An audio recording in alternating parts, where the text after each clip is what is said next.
Hello ಸ್ನೇಹಿತರೆ, ಮಾಹಿತಿ ಕೇಂದ್ರ ಯೂಟ್ಯೂಬ್ ಚಾನೆಲ್ಗೆ ಸ್ವಾಗತ. ದೇಶದ ರೈತರಿಗೆ ದೀಪಾವಳಿ ಗಿಫ್ಟ್ ಅನ್ನ ಪ್ರಧಾನಿ ನರೇಂದ್ರ ಮೋದಿ ಅವರು ನೀಡಲಿದ್ದಾರೆ. ಇದೀಗ ಪಿಎಂ ಕಿಸಾನ್ ಹಣ ಬಿಡುಗಡೆ ಬಗ್ಗೆ ಗುಡ್ ನ್ಯೂಸ್ ಮಾಹಿತಿಯೊಂದು ಬಂದಿದ್ದು, ಹಾಗಿದ್ರೆ ಯಾವಾಗ ಹಣ ಬಿಡುಗಡೆಯಾಗಲಿದೆ ಅಂತ ತಿಳಿಯಲು ವಿಡಿಯೋವನ್ನ ಕಂಪ್ಲೀಟ್ ಆಗಿ ನೋಡಿ.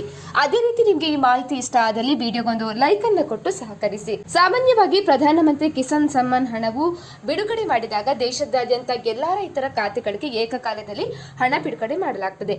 ಈ ಬಾರಿ ಪ್ರವಾಹ ಪೀಡಿತ ರಾಜ್ಯಗಳು ಮೊದಲಾಗಿ ಪ್ರಧಾನಮಂತ್ರಿ ಕಿಸಾನ್ ಸನ್ಮಾನ್ ನಿಧಿ ಕಂತನ್ನ ಪಡಿಬಹುದು ಅಂತ ಹೇಳಲಾಗ್ತಾ ಇದೆ. ಕೇಂದ್ರ ಸರ್ಕಾರವು ಇತ್ತೀಚೆಗೆ ಮುಂದಿನ ಕಂತನ್ನ ಶೀಘ್ರದಲ್ಲೇ ಬಿಡುಗಡೆ ಮಾಡುವುದು ಅಂತ ಘೋಷಣೆ ಮಾಡಿತ್ತು. ಸೆಪ್ಟೆಂಬರ್ ಆರಂಭದಲ್ಲಿ ಪ್ರಧಾನಿ ನರೇಂದ್ರ ಮೋದಿ ಅವರು ಹಿಮಾಚಲ ಮತ್ತು ಪಂಜಾಬ್ನ ಪ್ರವಾಹ ಮತ್ತು ಇತರ ವಿಪತ್ತು ಪೀಡಿತ ಪ್ರದೇಶಗಳನ್ನ ಪರಿಶೀಲನೆ ಮಾಡಿದ ನಂತರ ಯೋಜನೆಯ ಮುಂಗಡ ಕಂತನ್ನು ಬಿಡುಗಡೆ ಮಾಡುವುದಾಗಿ ಭರವಸೆ ನೀಡಿದ್ದಾರೆ.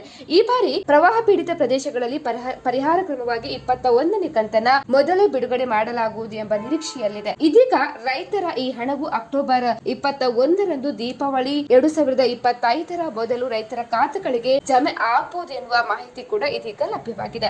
ಹಾಗಾಗಿ ಈ ಸುದ್ದಿ ಅಂತೂ ರೈತರಿಗೆ ಬಹಳಷ್ಟು ಖುಷಿ ನೀಡಿದೆ. ಸ್ನೇಹಿತರೆ, ನಾವು ಮಾಡಿರುವಂತಹ ವಿಡಿಯೋ ನಿಮಗೆ ಇಷ್ಟ ಆದಲ್ಲಿ ವಿಡಿಯೋಗೊಂದು ಲೈಕ್ ಅನ್ನು ಕೊಡಿ. ಅದೇ ರೀತಿ ಮತ್ತಷ್ಟು ಅಪ್ಡೇಟ್ಗಾಗಿ ನಮ್ಮ ಚಾನೆಲ್ ಅನ್ನು ಕೂಡ ಸಬ್ಸ್ಕ್ರೈಬ್ ಮಾಡ್ಕೊಳ್ಳಿ.